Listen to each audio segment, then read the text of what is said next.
Damos gracias a Dios por permitirnos un día más de existencia y sabemos que Él tiene un propósito para cada uno de nosotros. Vamos a dirigirnos con la fuente de la sabiduría con nuestro Padre Dios. Padre nuestro, estamos agradecidos en esta mañana porque tú has sido bueno y nos has dado el permiso de levantarnos y ver la luz y las bendiciones de este nuevo día. Queremos pedirte que nos ayudes a cumplir las expectativas que tienes para nuestra vida y sobre todo que podamos ser una influencia positiva para cada ser humano. Que tu palabra en esta mañana nos redarguya, nos corrige y nos instruya para hacernos sabios para la salvación. En el nombre de Cristo Jesús. Amén. En esta mañana queremos estudiar el capítulo 10 del libro de Apocalipsis. Allí habla de lo dulce y lo amargo que resultó el librito, dulce y amargo. El contenido de este capítulo interrumpe la narración de las 7 trompetas, así como el capítulo 7 interrumpe el relato de los 7 sellos. El séptimo ángel con la séptima trompeta aparecen justo a la mitad del relato, como nos dice el versículo 7 del capítulo 10 del libro de Apocalipsis que leemos, sino que en los días de la voz del séptimo ángel, cuando él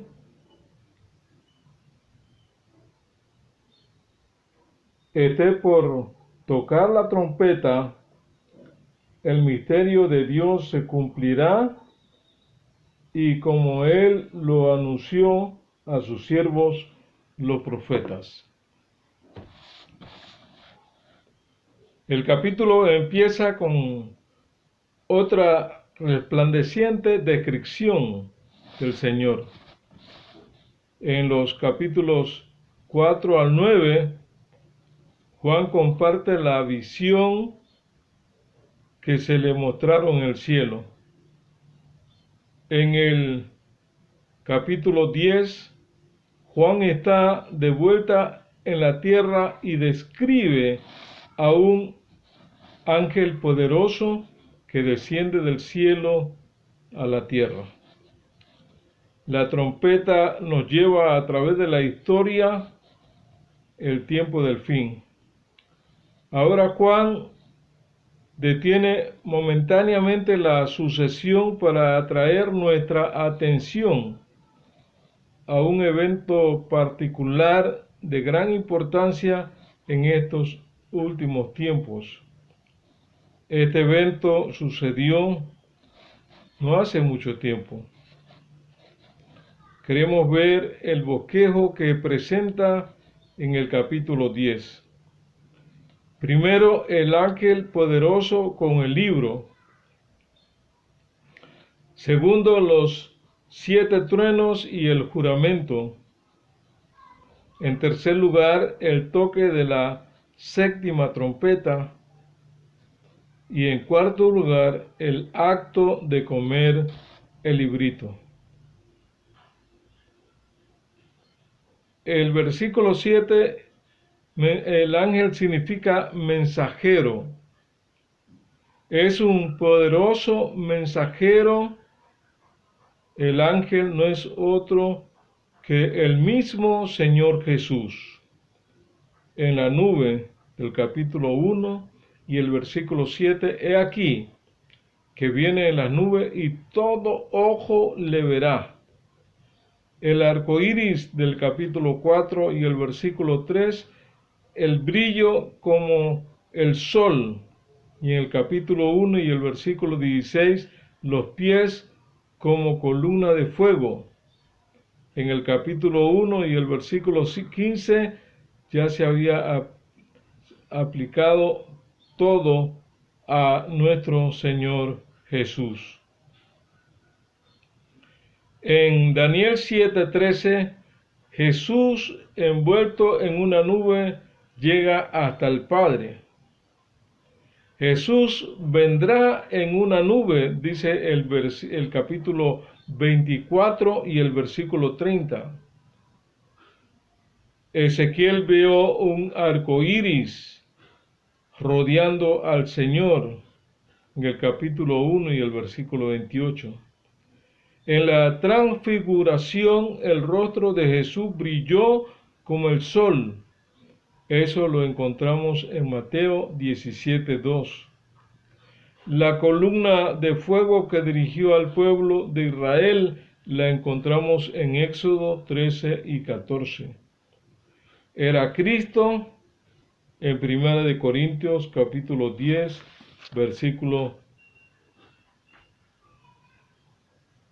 capítulo 10 y el versículo 14. Ahora entremos a nuestro estudio de este día. En el versículo 2 la Biblia nos menciona lo siguiente y queremos compartir la lectura con usted en Apocalipsis 17:2. En Apocalipsis 10:2. Entonces vi descender del cielo a otro ángel poderoso, envuelto en una nube y el arco iris sobre su cabeza. Su rostro era como el sol, sus piernas como columnas de fuego. ¿Cuál es este libro? Porque Juan está viendo un librito abierto. ¿Es importante saberlo? Debemos ver cada detalle de la información. Es importante poder identificarlo. El librito tiene las siguientes características. Primero, en el versículo 8, el librito es pequeño, no es un libro grande. Segundo, está abierto, no está cerrado.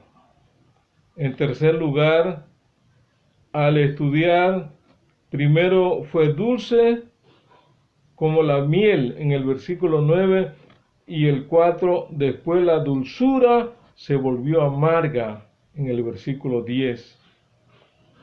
En quinto lugar, condujo un gran movimiento misionero que el relato aparece en el versículo 11. Vamos a ver el libro o el librito identificado. En la Biblia solo hay un libro que empieza cerrado, para ser abierto después. En este libro se basa gran parte del Apocalipsis. Es el libro gemelo del Apocalipsis, es decir, es el libro de Daniel, el ángel, que no es otra persona que Jesús, muestra que es un librito que está cerrado. Pero en Apocalipsis el librito está abierto. El libro de Daniel es pequeño, solamente tiene 12 capítulos. El tiempo en que el ángel le dijo a Daniel que su libro sería abierto es el mismo tiempo del cual trata el Apocalipsis. El tiempo del fin. Daniel 12, 49. En Apocalipsis 10, este libro se describe abierto porque antes había sido cerrado. Vamos a ver desde los versículos 3 hasta el versículo 7 del capítulo 10. Y clamó a gran voz como ruge un león, y cuando hubo clamado, 7 truenos emitieron sus voces. Cuando los 7 truenos hablaron, yo iba a escribir, pero una voz del cielo me dijo: sella lo que dijeron los 7 truenos y no los escriba. Entonces el ángel que vi de pie sobre el mar y sobre la tierra, levantó su mano al cielo y juró por el que vive por los siglos de los siglos, que el cielo, que creó los cielos y cuanto hay en él, la tierra y cuanto hay en ella, el mar y cuanto hay en él, que el tiempo no será más, sino que en los días de la voz del séptimo ángel, cuando él esté por tocar la trompeta, el misterio de Dios se cumplirá como él lo ha anunciado a sus siervos, los profetas. Jesús en alta voz como el rugido de un león. En el momento que él habla, 7 truenos responden a la voz del león de la tribu de Judá, al león Cristo Jesús. El sonido de estas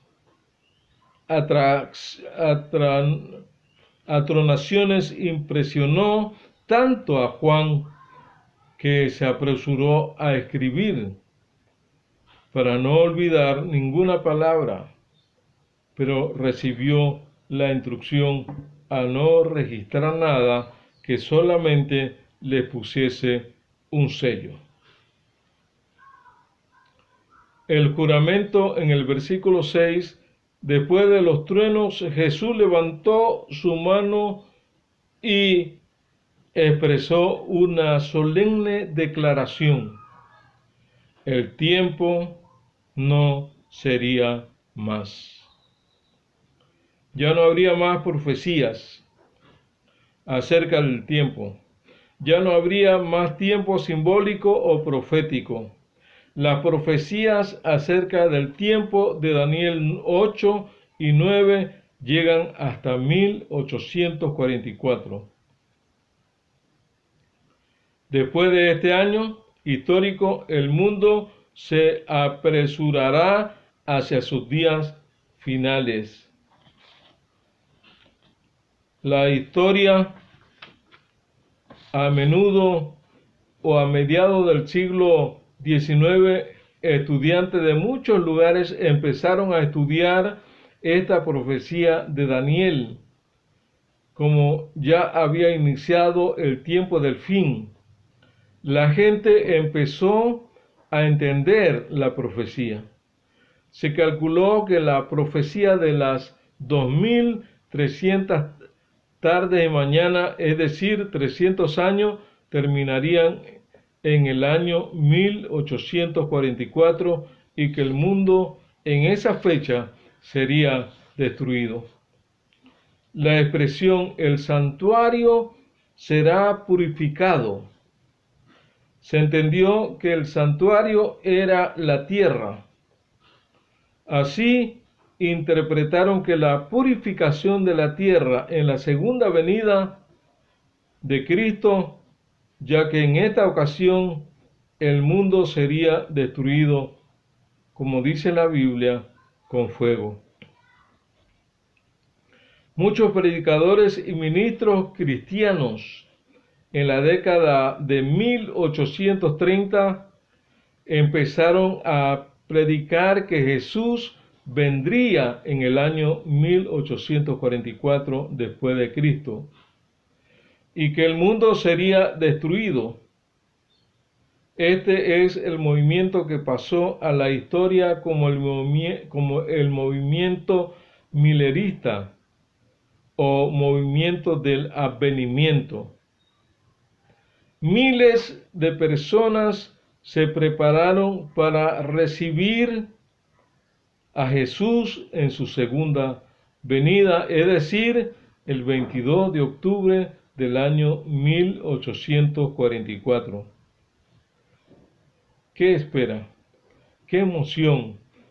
Pero Jesús finalmente no vino. Se cumplió la profecía de Apocalipsis 10, 8 al 10. ¿Qué dice esa profecía del versículo 8 hasta el 10? La voz que oí del cielo me habló otra vez y me dijo: ve, toma el librito abierto de mano del ángel que está de pie sobre el altar y sobre la tierra. Fui al ángel y le pedí que me diese el librito, y él me dijo: toma, cómelo, será dulce como la miel en su boca, pero amargará tu estómago. Entonces tomé el librito de mano del ángel y en una hora en mi boca fue dulce como la miel, pero después que lo comí fue amargo en mi estómago.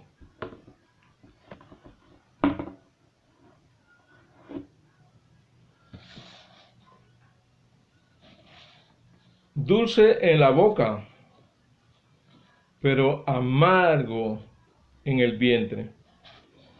La equivocación, ¿cuál fue? La purificación del santuario.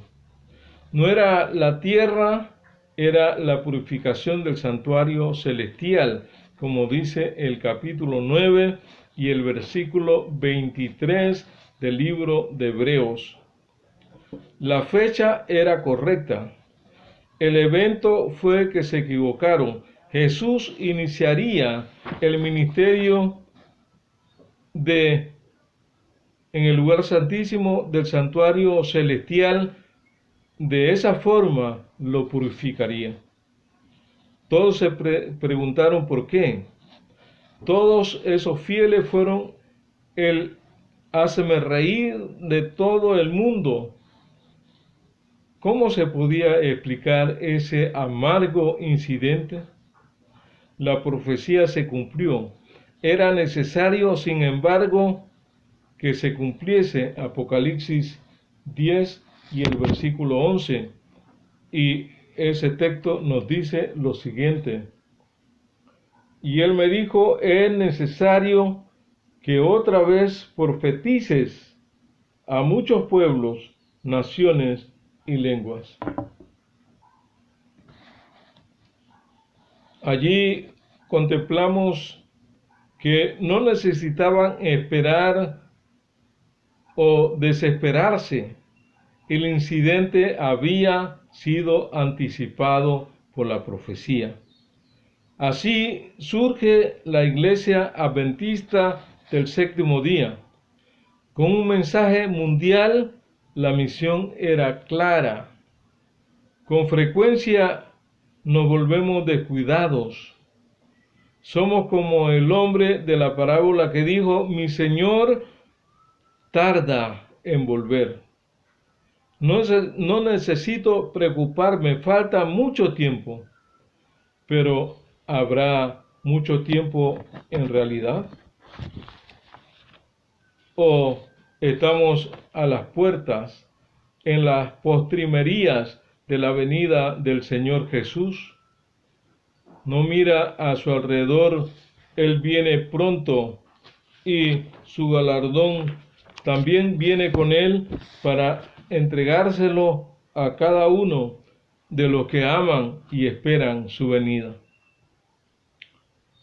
Cuando contemplamos y estudiamos el capítulo 10,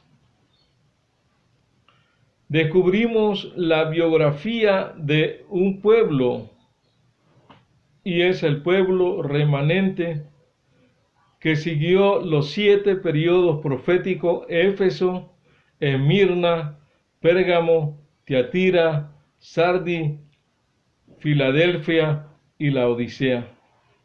Estamos viviendo en el último periodo de la iglesia cristiana, y a esa iglesia cristiana, la Odisea, el Señor le muestra que se había equivocado en la interpretación del capítulo 9 y del capítulo 10 de Apocalipsis. El Señor Jesús mismo aparece para mostrarle a Juan que era necesario que profetizara otra vez. Estaba diciéndole lo que la gente en aquel entonces, de 1830 en adelante hasta 1844, enseñaba. Era cierto el evento, pero no era cierto de que Jesús vendría por segunda vez. Hoy como ayer, mucha gente tiene el anhelo de que Jesús vuelva por segunda vez. Y Jesús va a venir por segunda vez como lo prometió. Pero nosotros debemos, como pueblo laodicense, estar preparados, y también debemos preparar a otros para la venida de Cristo Jesús. Debemos estar usando nuestros dones y talentos. No tenemos que ir a otro país a evangelizar en nuestra propia casa a los vecinos que llegan, cuando podemos salir a los vecinos, a los amigos, y constantemente debemos estar anunciando que Jesús viene. El día no lo sabemos, la hora no lo sabemos, pero las profecías nos indican que Él viene y que próximamente llegará a esta tierra a recoger a sus hijos que están esperándole para ir a vivir con Él por toda la eternidad. Es la última trompeta que anuncia la llegada del Hijo de Dios. Pero mientras el Hijo de Dios viene, tenemos que anunciar otra vez la venida de Cristo. Tenemos que seguir predicando, tenemos que seguir anunciando, tenemos que seguir testificando que hay poder en la sangre de Cristo Jesús, y que esa sangre nos ha cambiado, nos ha transformado, nos tiene rebosante y lleno de gozo y listo para cuando el Señor Jesús venga y diga: venid, benditos de mi Padre, heredad el reino preparado para vosotros desde antes de la fundación del mundo. Nosotros podamos responder al Señor Jesús y podamos estar listos y preparados. Si nos toca estar vivos para ese momento, podamos decir: he aquí, este es nuestro Dios. Le hemos esperado y Él nos salvará, nos alegraremos y nos gozaremos en su salvación. Todos aquellos que anhelan vivir con Jesús por toda la eternidad, todos aquellos que creen en las promesas de Jesús, necesitamos, hermanos y hermanas, ponernos en sintonía con Cristo y sus enseñanzas. Solo quiero recordar la experiencia de un joven que podía ser un candidato del reino de los cielos. era llamado el joven rico, un hombre intachable, un hombre íntegro, un hombre que había hecho sus posesiones en base a la disciplina, el trabajo y la decencia. Y un día cuando Jesús estaba predicando sobre el matrimonio y sobre los niños, él quedó impactado, impresionado de la forma tan elocuente y sencilla con que Jesús trasladaba sus enseñanzas a sus oyentes, cómo agarraba a los niños y los bendecía. Y en su corazón nació el deseo de decirle a Jesús que él también quería recibir esa bendición y que quería vivir en el cielo cuando Jesús apareciera por segunda vez. Y cuando estaba en ese dilema y en esa lucha interna, Jesús terminó su discurso y decidió irse, y cuando Jesús iba bastante distante, aquel joven rico empezó a correr y a correr y a correr hasta que alcanzó al maestro y se arrodilló delante del maestro y le dijo: Maestro bueno, ¿qué debo hacer para ser salvo? Él reconoció que toda la riqueza que tenía, que todo lo que él había hecho, que todo lo que él era, no era suficiente para alcanzar la salvación, y le pregunta a Jesús: ¿qué debo hacer para ser salvo? Y cuando Jesús le dijo los mandamientos, los 10 mandamientos, ¿sabes? Él dice: ¿cuáles? Y Jesús enumeró los 10 mandamientos. Dice él: todos esos mandamientos los conozco, los he guardado desde mi niñez, mi juventud.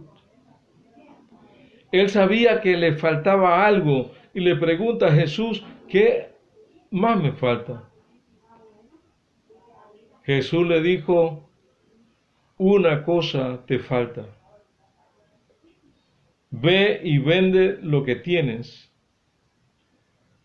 y repártalo a los pobres. Y cuando vayas y vendas todo lo que tienes, entonces ven y sígueme. Aquel joven se levantó, se retiró con pasos de plomos y no tuvo valor para seguir el único consejo que le daría su derecho a vivir por toda la eternidad al lado de Cristo Jesús.